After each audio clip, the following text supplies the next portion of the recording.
Nasi goreng. Nasi goreng. Talent gets you to the door, but attitude opens the door.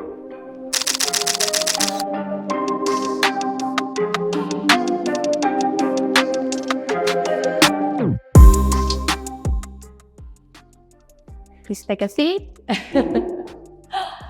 Thank you, Coach Gilbert, for joining Zuna Gloves today. Okay, my name is Gilbert Agius.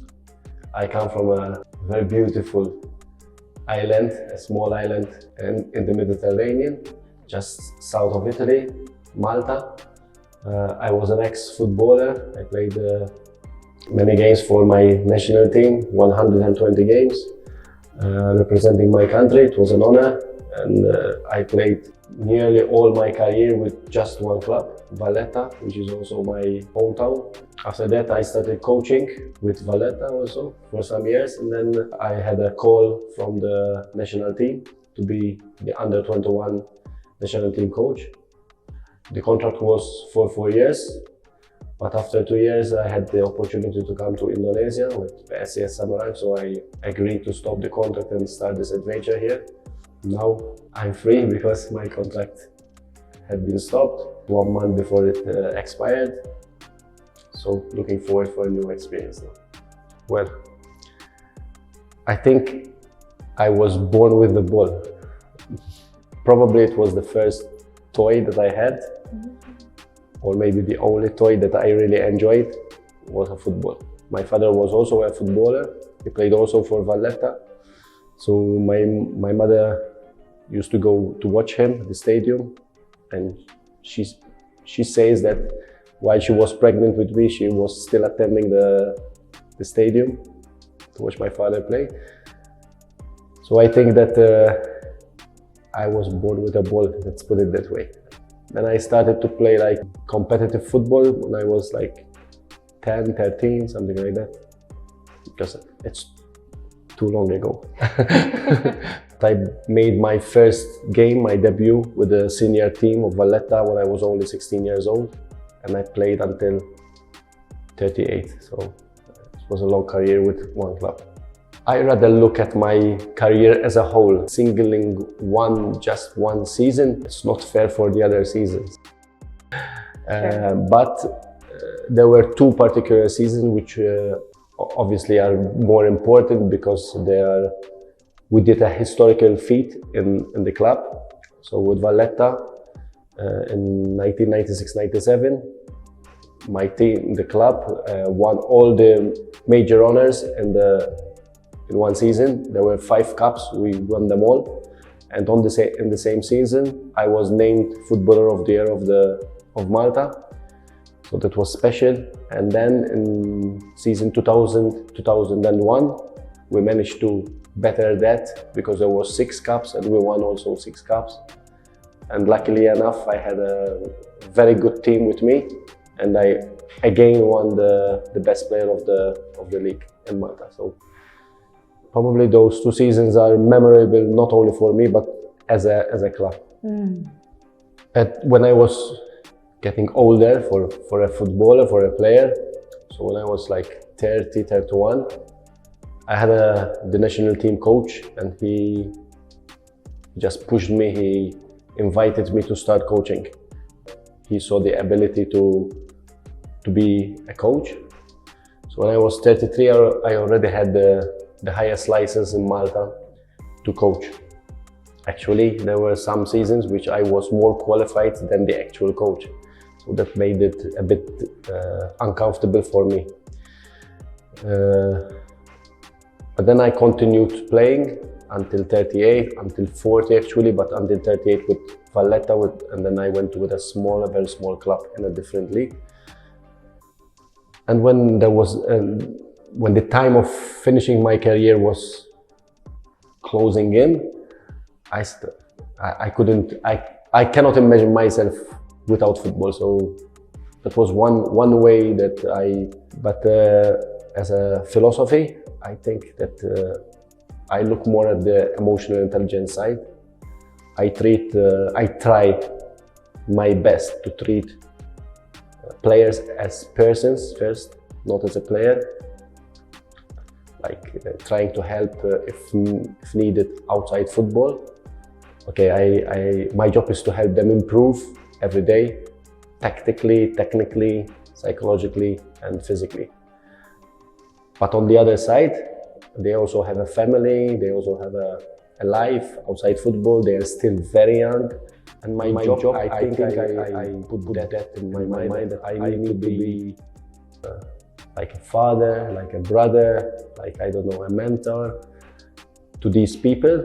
Not just to be a better footballers, but maybe to be happy in their private life. So in Samarang, it was my first time to deal with, to coach the senior team as an everyday job. Because under 21 national team, we just use the FIFA window. It's like 2 weeks every 2 months, and it's short period. You don't have interaction with the players too much. So it was my first experience, and when this experience finished, you meet the players again, and some of them they also asked to bring their wives and their girlfriends to meet me, and it was touching that some girlfriends and some wives, they told me stories that I never imagined before. Winning games on the football pitch is very important for us because we are every day judged on these results. Touching hearts and making difference in people's life, I think it's my biggest victory during these last 2 years. For me, it's respect. If you respect the person first, I think that's the most important value. Okay. Sometimes we look at the mirror, you look at our performances. I used to criticize, I used to be a big self-critic. I used to watch games and punish myself to be better. My weaknesses, maybe until now, I don't believe in myself that much. People look at me. Okay, so when I was playing, I played like 30 years with the same club. So I was like a clubman, and I was getting older and older, and younger players come in the team. So everyone was looking up at me. They waiting something, always waiting something from me. And I was aware of that. So I had to put the leader image to inspire them, to help them, lead by example. But at the same time, I had also my insecurities and my fears. Time when I was not playing that well, that was something that used to make me think how others can see me as a leader, as an inspiration, while I am punishing myself and I'm not believing in my abilities. So maybe that's a weakness. For me, whenever I got injured, it was an uphill struggle, an uphill challenge to get back fit again to play again. I think my setbacks, okay, you lose matches, you lose important finals, you lose important games. As a player, not being able to participate in training and matches because of injuries, for me, that was very hard. I was very, very lucky that I didn't have serious injuries, like knees, no problem. I had no serious. I had maybe one in the beginning of my career when I was still 18. Took a long time, and another one when I was, I think, 28, something like that. So I was also very lucky. But every time I got injured or I got some period of time out of the game, that was very difficult for me. I believe in one quote: talent gets you to the door, but attitude opens the door. So you can be very talented with a bad attitude. You can make it, maybe, but it won't last. And I think attitude, sacrifice, being humble, which is not easy now. It's more difficult with the social media for younger players. They get thousands of followers just because they played 1 or 2 or 1 season, and they think that they reached the limit.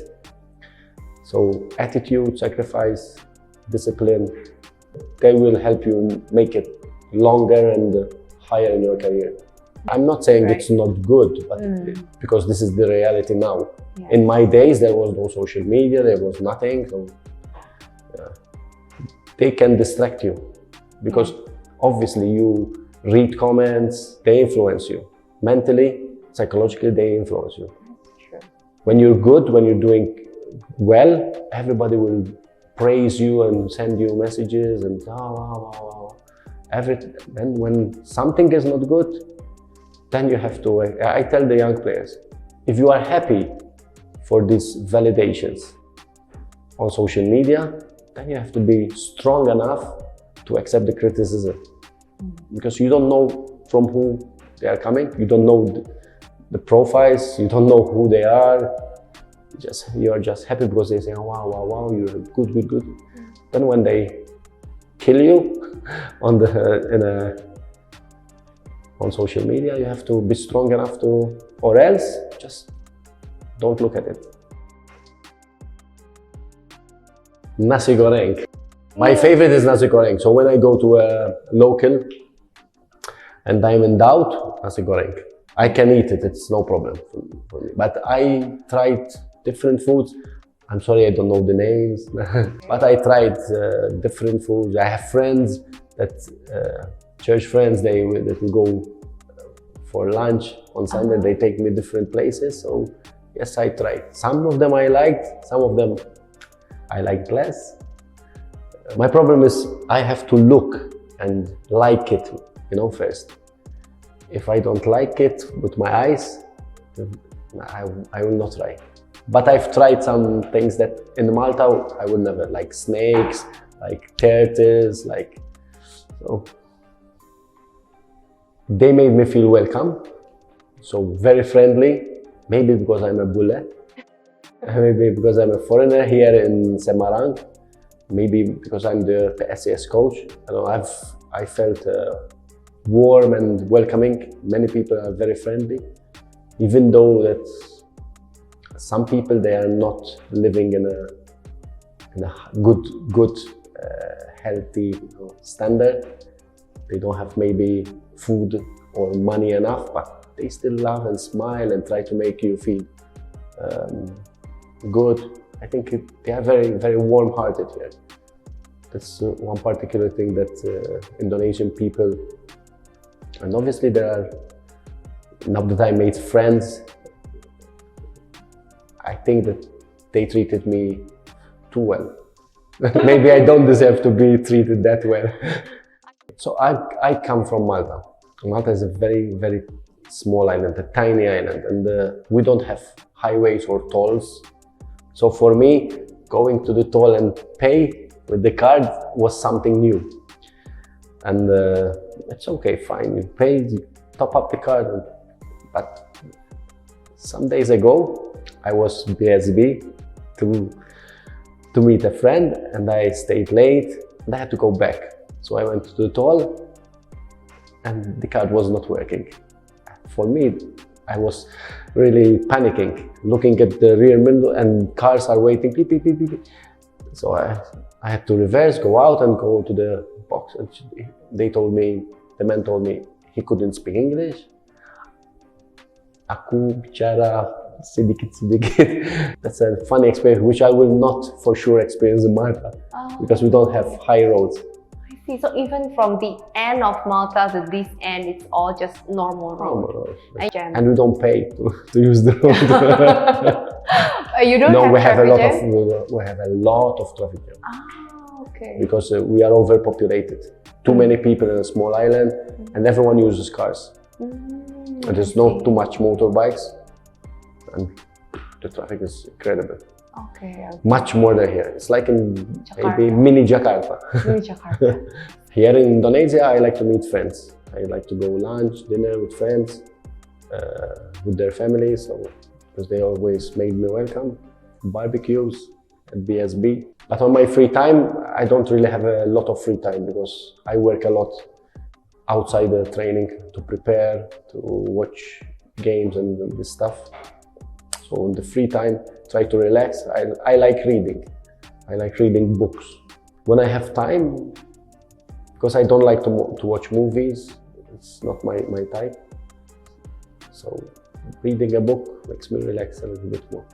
To my players, thank you very much for these past 2 years and 2 months. It was a pleasure to working with different cultures, different races, different religions. Challenging at the beginning because of the language barrier, but slowly I managed to make good connection with the players. And like I told you before, the fact that I made a small difference in their lives or in their family's life, it was very rewarding for me. And for the fans, I will miss Jatidiri. When Jatidiri is full, the supporters, sponsored bureau, snacks, and all the supporters, it was incredible. It was amazing. The support they used to give the team, it was an extra push, extra energy for the team. And I will never forget the SES Samarang. The atmosphere in Jatidiri will remain with me forever, for sure, 100%. Thank you for welcoming me here, and I don't know if I can come to work again here, but if the opportunity comes, I will really think that I will accept, probably.